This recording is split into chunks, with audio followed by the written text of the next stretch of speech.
গতকালকে পর্যন্ত আপনারা যেরকম আমাদের কাতারে ছিলেন, আমরা আপনাদের প্রতি আশা করি সে যে দলেরই হোক না কেন, আপনারা সারা জীবন যতদিন ক্ষমতায় থাকবেন এই গরিব মানুষের কাতারে থেকে নিজেকে শাসক না মনে করে, নিজেকে মানুষের খাদেম মনে করে যদি ক্ষমতায় থাকতে পারেন, তাহলে আল্লাহর সাহায্য আসবে।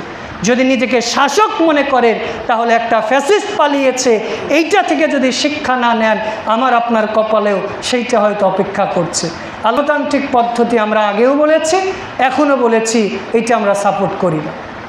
যদি এখন বন্দুকের মুখেও আমাকে দাঁড়িয়ে বলেন যে গুলি করব, গণতন্ত্রকে সাপোর্ট করেন, আমি বলবো উসমান হাদির মতো হাজারবারও যদি আমাকে গুলি মারেন, এরপরে গণতন্ত্র আমি সাপোর্ট করব না।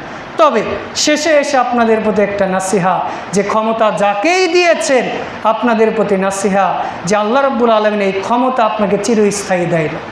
যাদের ক্ষমতা দিয়েছে এটাকে চিরস্থায়ী, এইটা সামান্য 5 বছর, এরপরেই আবার আপনাকে আমাকে সাধারণ মানুষের কাতারে নেমে আসতে হবে।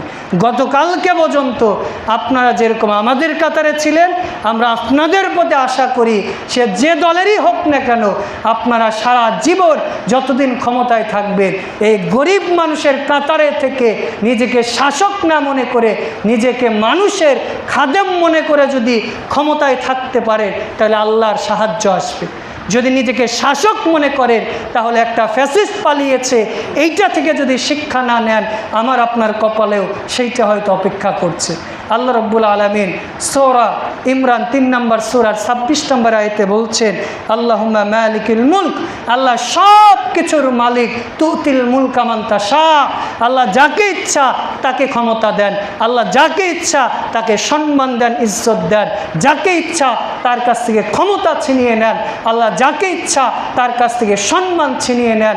অতএব এইটা সামান্য ক্ষমতা, এই ক্ষমতা নিয়ে দাপট না করে যে যেই অবস্থা থেকে যেভাবেই হোক ক্ষমতায় গিয়েছেন, আপনাদের প্রতি আমাদের নাসিহা যে এই দেশের 90% মুসলিম, আমরা কি এই দেশে বাম অথবা সেকুলারদের চাই নাকি ইসলাম চাই বলেন তো?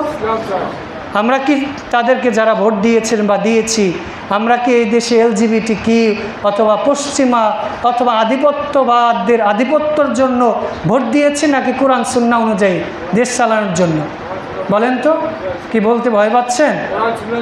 আমরা যেহেতু কোরআন সুন্নাহ অনুযায়ী দেশ চালানোর জন্য তাদেরকে ভোট দিয়েছি বা সমর্থন করেছি, অতএব আপনারা আমাদের অন্তরের দিকে খেয়াল রেখে কোরআন সুন্নাহ অনুযায়ী রাষ্ট্র পরিচালনা করুন।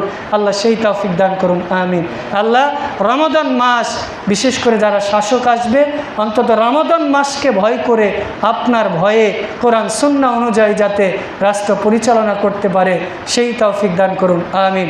আল্লাহ আমাদের এই ক্ষমতা নিয়ে, রাজনীতি নিয়ে যারা হানাহানি মারামারি করছে, এদেরকে আপনি হেদায়েত দান করুন, আমিন। আল্লাহ সামনে রমাদান মাস, রমাদান মাসে করণীয় আমল নিয়ে আমরা যে আমল আলোচনা করলাম, শোনার পাশাপাশি এই অনুযায়ী আমাদের জীবন পরিচালনা করার তৌফিক দান করুন, আমিন। আল্লাহ রমাদান পর্যন্ত যদি আমাদের বেঁচে থাকা কল্যাণকর হয়, তাহলে আমাদের হায়াতের তাইয়্যিবা দান করুন, আমিন। আল্লাহ রমাদান মাসে আমাদের বেশি বেশি নেকির কাজ এবং ইসলাম বিরোধী অসৎ কাজ থেকে আমাদের হেফাজত করুন, আমিন। আল্লাহ আবারও আপনার কাছে দোয়া করছি, যারা দেশের ক্ষমতায় এসেছে তারা যেন ইনসাফ ভিত্তিতে রাষ্ট্র পরিচালনা করতে পারে, সেই তৌফিক দান করুন, আমিন।